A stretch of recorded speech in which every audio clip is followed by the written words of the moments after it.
Now I want to welcome you to another session that I think hasn't received so much attention so far.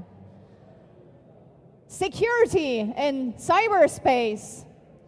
And we have three absolutely eminent speakers, so I hope many of you will join us on live stream and also here. We have heard yesterday and also today about these wonderful opportunities that the digital world is giving us. All of the many things that we can now do that we never were able to do. The inclusion of parts of society that were previously not able to take advantage of so many opportunities. But there also is a little bit of a downside. And I'm very happy to introduce Erka Koivunen, who is not only really good at cybersecurity, he is also quite a talented drummer, and he is from Finland, and he has worked for the Finnish National Security Emergency Response Team for 10 years, so he really knows what he's talking about, and he's now working at F-Secure, and check that out. Welcome. Hello. All right, so thank you, Anke. I will actually begin my presentation by surprising myself and probably yourselves too. I've been asked to give a short test about this amazing drum set, since on my spare time I play the drums. And this is actually the first time ever I have been able to combine my professional life with my hobby. Wish me good luck.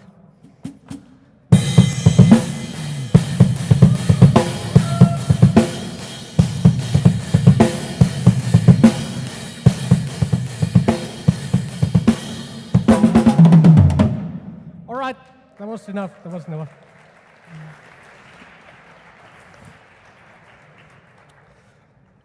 All right, let's get back to business. I typically play the drums without the shoes, so this is also the first time I'm giving a presentation without the shoes. Much more comfy this way. All right. It has been really awesome to be listening to really positive presentations and discussions, and I guess that's supposed to be happening when you have startups and you're planning for the bright digital future. However, I'm afraid I have to be the bearer of some bad news. But let's start with something positive. We know that in the digital world, we are using software, computers and networks to do things that are not possible in the old analogous world and with the human capabilities that are known to be limited. In the future, our traffic will look like this. We are going to be eliminating imperfect humans, and we're going to be able to condense much more traffic in a much more safer way on the streets. This is what we all expect and want the future traffics, future cars to be. So that I, as a pedestrian, can walk on a zebra crossing knowing that the superhuman cars will sense me. They will stop and let me pass. All right. These are run by computers, and the computers are run by software. Okay, hold on. This was a bit old, from 2015 in Black Hat. A couple of hackers were experimenting with existing human-driven car models, and they were toying around by hacking into those cars, modifying software, and denying the driver the ability to steer the car. And again, since we are having programmable computers, they are also reprogrammable computers. And there is also a potential for failure in that. I want to show you what hacking is. Hacking is an attack against assumptions. This printer manufacturer thought that they were creating printers. And in the eyes of a hacker, they started to experiment what kind of a noise and sound I can make by controlling these little dots in this matrix. And of course, hackers have been doing all kinds of crazy stuff, but they can do all kinds of really dangerous stuff. You don't want your IoT printer to be misused in none other than these funny ways. I will show you some examples of how internet is currently broken because of IoT. And I would argue to say sometimes because of the startups inventing the use of internet in a non-sustainable way. Mikko Hyppönen last week was giving a presentation, and he noted that in his presentation that the S in IoT stands for security. And there are lots of examples to illustrate that. Some weeks ago, Brian Krebs, an American journalist who is known for the fact that he's changing and exposing criminals, got attacked by huge denial of service attack. And major part of that denial of service attack was contributed by IoT devices that were unsecured on the internet.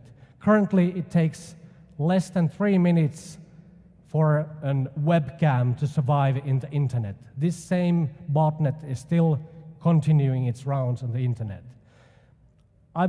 In the past, I've always said that IoT is not fit for internet. It means that IoT devices get hacked. After this incident, when even Amazon was forced to dump Mr. Krebs from their cloud, I have had to revise my statement. It looks like internet is not fit for IoT. The model how internet is actually operated and the incentive models where the responsibility to secure something is totally somewhere else than where the profit is not suitable for the securing the internet. All right, let me start by showing a couple of examples from elsewhere. Let's have the moving self-driving cars.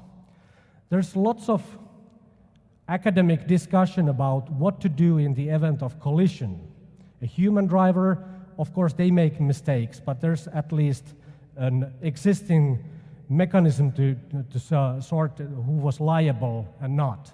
In the future, when our software, when our peer-to-peer network, when our cloud-connected cars drive over somebody, there's going to be lots of discussion about who wrote the code, who was providing access, who was refusing to share some of the telemetry data, who was not making use of the telemetry data that was being shared.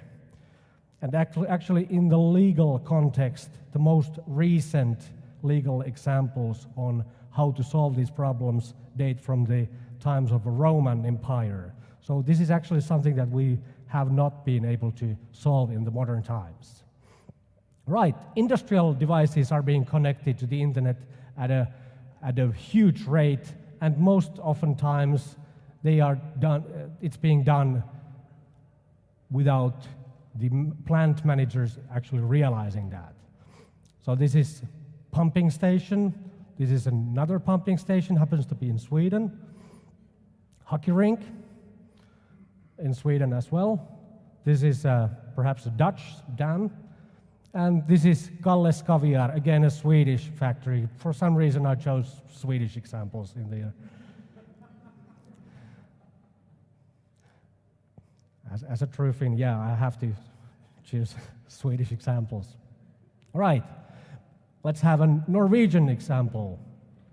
My ex-colleague from Norwegian National CERT, Mari Mo, she's currently a PhD and she does security research, and she also has a heart implant. And she was pretty shocked to find that this implant is controlled by near-field communications. And if you know people with insulin pumps, they too are controlled by radio frequencies. They have small computers, and these computers are the IoT devices, and they are inherently unable to defend themselves. Mari currently is a bit afraid of going to hacker conferences. When somebody finds out that she's broadcasting something, the hackers immediately try to connect. That might be a bit disastrous for her. All right.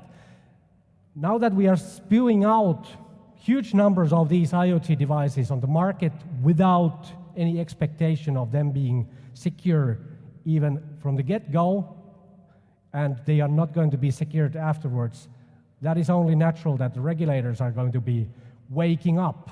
They are slow, but you don't want to get there either. And in the United States of America, Federal Trade Commission has now tried, tested, and won a couple of cases regarding IoT devices. ASUS, which is a router manufacturer, but they are moving into IoT sphere as well, they have been fined with a judgment that they have to, for the next 20 years, provide third-party security audits for their products and hand the results to Federal Trade Commission.